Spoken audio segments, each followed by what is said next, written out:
Should runners weight train? Let's talk about it. What's going on, guys? My name is Dr. Brian Larish, and I'm the owner of a cash-based physical therapy clinic, as well as the creator of the Runner's Reset. This is an online 6-week program that teaches runners how to run pain-free. In this video, we're discussing the question, should runners weight train? A lot of people have opinions on this, and I want to talk about how I like to implement weight training for my runners and the benefits that they feel from it. So when implementing weight training, there are two primary questions that I like to ask myself and or learn from the runner I'm working with. The first question is, what are your weight training goals? This may sound silly, but there's really two different types of weight training. We have what I like to call or classify aesthetic training or athletic training. And the reason this is so important is because so many people have an athletic goal, but they train aesthetically. This means that if you are using weights to improve your ability to run and to improve your performance, but when you're in the weight room, you're doing barbell back squats and deadlifts and bicep curls and triceps extension and lateral raises, things that we kind of classify more on the bodybuilding aesthetic side, then it's really hard to truly ever meet your goal.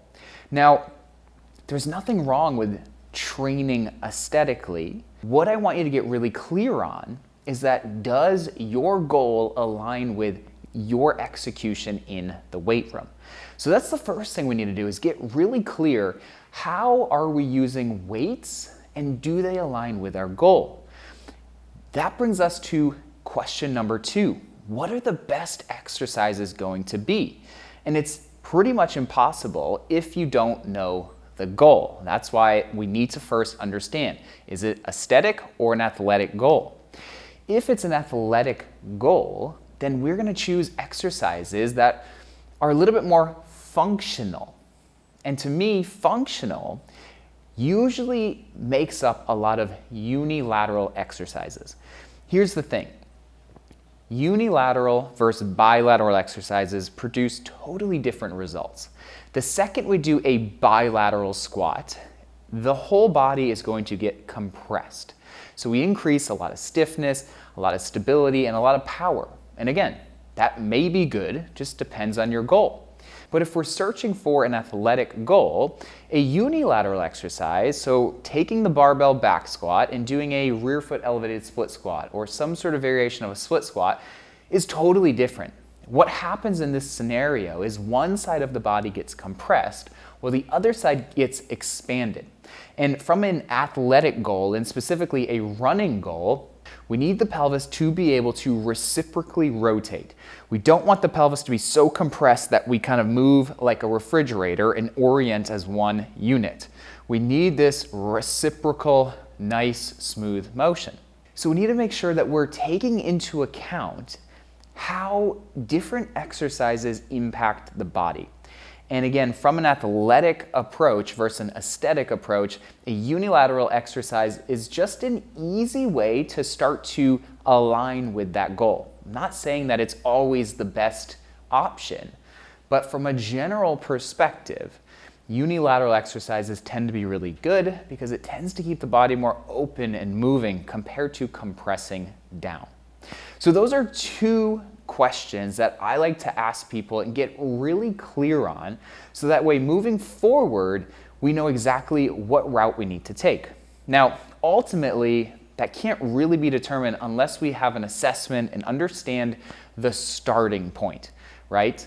But just from an overall weight training and implementation perspective, those two questions are really key to make sure that our execution aligns with our intent. So what I like to do with the runners that I work with is bring them through 3 different phases when it comes to weight training. Phase number 1, awareness. Phase number 2, expansion. And phase number 3, strength. I have found that this works really well to create long-term success. So the goal of phase number 1, awareness, is to start to increase awareness of body mechanics and just your body as a whole. You can't really change something unless you're first aware of it. And so if you are looking to change how your body performs, we need to be aware of what are my norms? Where am I starting? Phase number 2, expansion. This phase has the goal of compressing what is expanded and expanding what is compressed. What this means is that I take into account the asymmetries that the human body has. If you haven't heard of asymmetries, think of it for yourself. Do you feel different on one side or the other? Do you feel like you bias one side? Do you feel like you turn and use one side more? Chances are you probably do. And so what that means is there's certain areas that are restricted and certain areas that aren't. And for the body to be able to rotate without compensating, we need to clear those up. So we have the awareness phase and then the expansion phase to clear that up. That brings us to phase number 3, strength. Once we have the awareness and the ability to move without compensating, let's load it. Let's get strong. Let's bring the intensity. We can truly bring the intensity there because we've cleared up the other 2. And in my opinion, the first 2 phases, most people are neglecting. So that's how I like to run through my 3 phases of strength training when it comes to teaching runners how to run pain-free. Now, if that sounds interesting to you, those are the 3 phases that I use in the Runner's Reset program. And again, this is an online 6-week program that allows you to learn more about your body and then go through the 6 weeks so you can start to implement it. If that sounds like something you're interested in, whether you're running yourself or you work with runners, go ahead, click the link below. You can learn more, you can sign up, and ask any questions you have down in the comments section. Thank you so much for watching today's video, and I'll see you guys on the next one.